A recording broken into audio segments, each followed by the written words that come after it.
বিষয়ে বিভিন্ন ধরনের প্রোপাগান্ডা চালিয়ে এসেছে। এই প্রোপাগান্ডাগুলির উদ্দেশ্য সাধারণত বাংলাদেশের অভ্যন্তরীণ রাজনীতি, জাতীয় সুরক্ষা এবং আন্তর্জাতিক সম্পর্ককে প্রভাবিত করা। কিছু গুরুত্বপূর্ণ প্রোপাগান্ডা পয়েন্ট: ধর্মীয় বিভেদ ও মুসলিম ত্রাস। মোদী সরকারের অধীনে ভারত কিছু ক্ষেত্রে বাংলাদেশকে ধর্মীয় অসামঞ্জস্যতার সমস্যায় ফেলে দেওয়ার চেষ্টা করছে।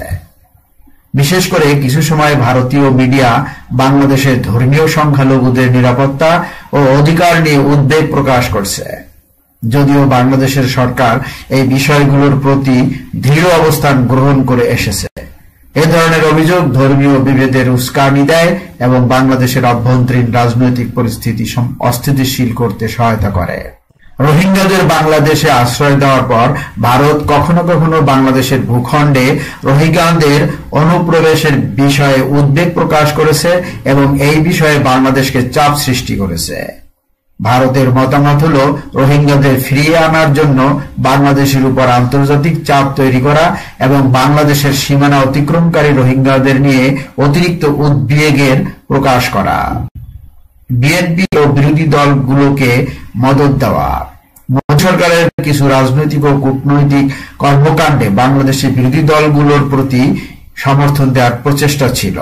বিশেষত বিএনপি এবং জামায়াতে ইসলামীর মধ্যে সম্পর্ক নিয়ে ভারতীয় মিডিয়াতে বেশ কিছু মতামত প্রকাশ করা হয়েছে, যা বাংলাদেশের রাজনৈতিক পরিস্থিতিকে আক্রমণ করতে পারে এবং সরকারের বিরুদ্ধে চাপ সৃষ্টির উদ্দেশ্য নিয়ে ছড়িয়ে দেওয়া হয়। বাংলাদেশের স্বাধীনতা সংগ্রাম ও মুক্তিযুদ্ধ। মোদী সরকার বাংলাদেশের মুক্তিযুদ্ধের ইতিহাসের প্রতি বিশেষ মনোযোগ দিয়ে বাংলাদেশ ভারত সম্পর্কের মধ্যে বিভাজন সৃষ্টির চেষ্টা করছে। কখনো কখনো ভারতীয় নেতৃত্বের নানা মন্তব্য বাংলাদেশের মুক্তিযুদ্ধকে ভুলভাবে উপস্থাপন করার চেষ্টা করছে, যা উত্থান ঘটিয়েছে প্রতিবাদ ও সমালোচনার। মোদী সরকার বাংলাদেশের নির্বাচন প্রক্রিয়া এবং নির্বাচনী সহিংসতা নিয়ে মাঝে মধ্যে মন্তব্য করেছে। বাংলাদেশের নির্বাচন বিষয়ে ভারতের মন্তব্য আন্তর্জাতিক মানচিত্রে বাংলাদেশের গঠনতন্ত্র এবং গঠনতন্ত্রের প্রতি হস্তক্ষেপ হতে পারে। ভারত বাংলাদেশে বিভিন্ন শিক্ষা ব্যবস্থা, গণমাধ্যম, সংস্কৃতি এবং রাজনৈতিক বিষয়গুলোতে প্রভাব বিস্তার করার চেষ্টা করছে, যা কখনো কখনো দেশের জনগণের মধ্যে বিভেদ সৃষ্টি করতে পারে।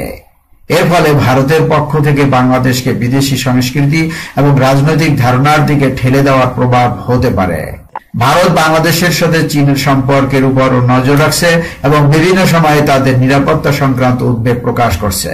চীন এবং বাংলাদেশের অর্থনৈতিক ও সামরিক সম্পর্ক বেড়ে যাওয়ার কারণে ভারত নানাভাবে এই সম্পর্ককে প্রভাবিত করার চেষ্টা করছে। ভারতের মোদী সরকারের প্রোপাগান্ডা মূলত বাংলাদেশের অভ্যন্তরীণ বিষয়গুলোকে আন্তর্জাতিক পর্যায়ে উপস্থাপন করে এবং কখনো কখনো ভারতীয় রাষ্ট্রের বিশেষ স্বার্থে প্রভাব বিস্তার করতে লক্ষ্য রাখে।